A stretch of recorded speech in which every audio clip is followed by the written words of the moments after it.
کہا میں فلاں ملک کے بادشاہ کا سفیر ہوں، میں وہاں سے آیا ہوں، اس نے تمہارے نام ایک خط لکھا ہے، وہ خط میں تمہیں دینا چاہتا ہوں۔ حضرت کعب فرماتے اس نے خط مجھے پکڑایا، میں نے اس کو کھول کے پڑھا تو جیسے ہی میں خط پڑھتا گیا میرے پاؤں سے زمین نکلتی گئی، میرے رونگٹے کھڑے ہو گئے۔ اس نے کیا لکھا؟ اس نے لکھا کعب ہم نے سنا ہے تیرے نبی نے تمہارے ساتھ بائیکاٹ کر دیا ہے، کوئی بندہ تم سے بات چیت نہیں کرتا، ہم تمہاری قدر کریں گے، تم ہمارے پاس آ جاؤ، ہم تمہیں وہ مقام دیں گے جس کے تم مستحق ہو۔ حضرت کعب فرماتے ہیں یہ خط پڑھ کے تو میں پریشان ہو گیا اور رونے لگا، اللہ اب یہ کیفیت اور یہ حال ہو چکا ہے کہ اب کافر بھی ہمارے اندر دلچسپی لینے لگے ہیں، وہ بھی یہ کہنے لگے ہیں کہ کعب ہمارے پاس آ جاؤ۔ حضرت کعب فرماتے ہیں میں نے اس کو جو میرے دل میں آیا میں نے اس کو جواب دیا، اور میں خط لے جا کے میں نے تندور کے اندر پھینک دیا، اور اللہ کے سامنے میں سجدہ ریز ہو گیا اور رونے لگا اور اللہ سے معافی مانگنے لگا، اللہ کب تک یہ سزا ہماری چلے گی؟ اور جرم کیا ہوا ہے؟ جرم یہ ہوا ہے اللہ کے نبی نے کہا تھا سب نے جانا ہے، بس یہ جرم ہوا کہ ان سے جایا نہیں گیا، یہی جرم ہے نا۔ اب ان کا یہ جرم دیکھیے، اور آج ہم جو جرم کر رہے ہیں ہم اپنے جرموں کو دیکھیں، ہمارے جرم ان کے اس جرم سے بڑے ہیں کہ چھوٹے ہیں؟ اور بتائیے بڑے ہیں نا، تو ہمیں بھی کبھی پریشانی ہوئی ہے؟ ان سے غلطی یہ ہوئی کہ آپ نے کہا پیچھے نہیں رہنا، یہ پیچھے رہ گئے، ارادہ تھا جانے کا بس نہ جا سکے۔ لیکن ہمارے جو جرم ہیں وہ ان سے کہیں بڑے ہیں، ہمیں کبھی ٹینشن نہیں ہوئی، ہمیں کبھی پریشانی نہیں ہوئی، ہمیں کبھی خیال ہی نہیں آیا کہ ہم کتنی کتنی بڑی نافرمانیاں رسول اللہ کی کر رہے ہیں صلی اللہ علیہ وسلم۔ حضرت کعب فرماتے ہیں اس بات کو 40 دن گزر گئے۔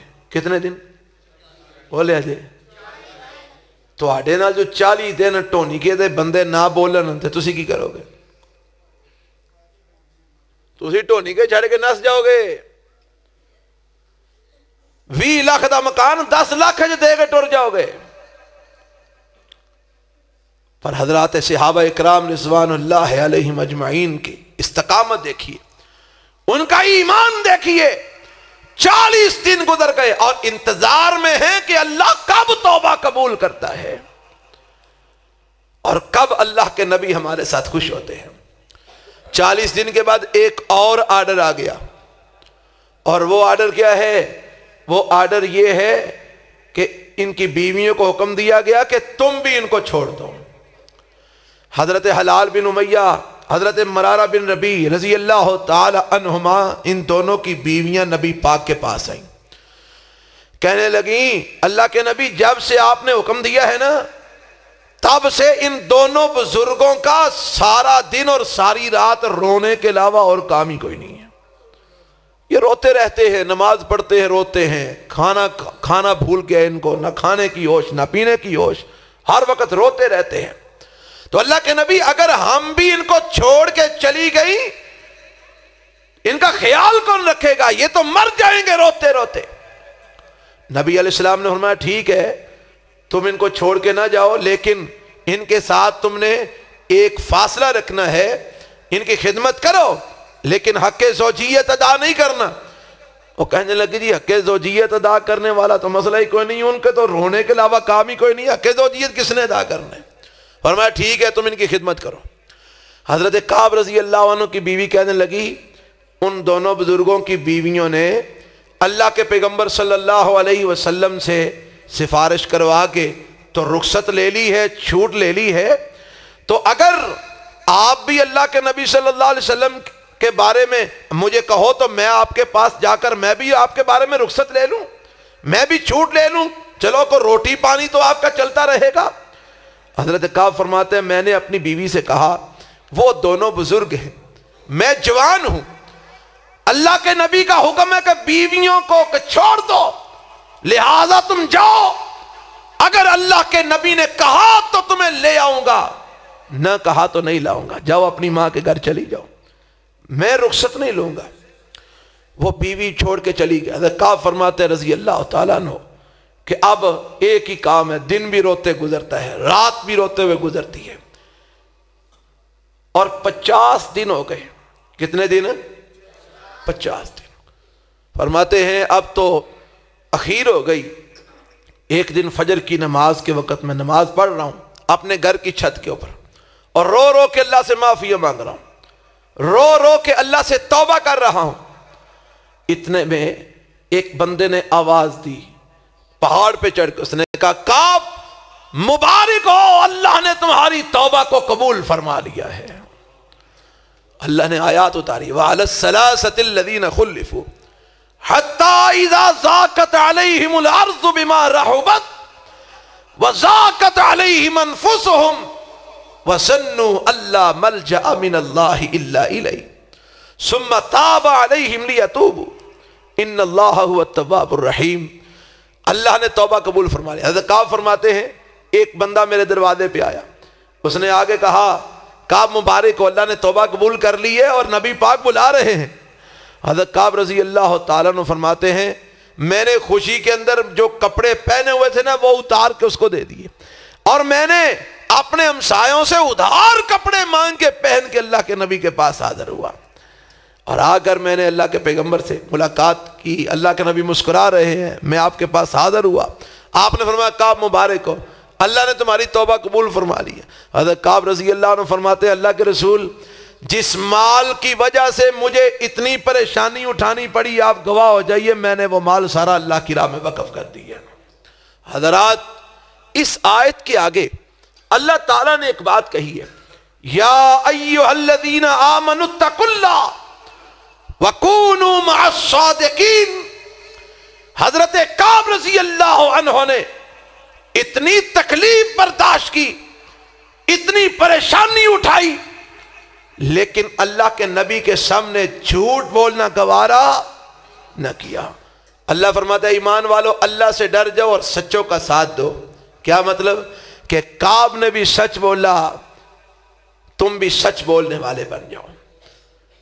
حضرات اس واقعے سے جہاں اور بڑے سارے سبق ہمیں ملتے ہیں، وہاں پر آج یہ بھی سبق ہمیں ملتا ہے کہ ہم اپنے نوجوانوں اور اپنی اولادوں کی یہ تربیت کریں کہ صحابہ کرام ہمیشہ سچ بولنے والے تھے، ہمیں بھی ہمیشہ کیا کرنا چاہیے؟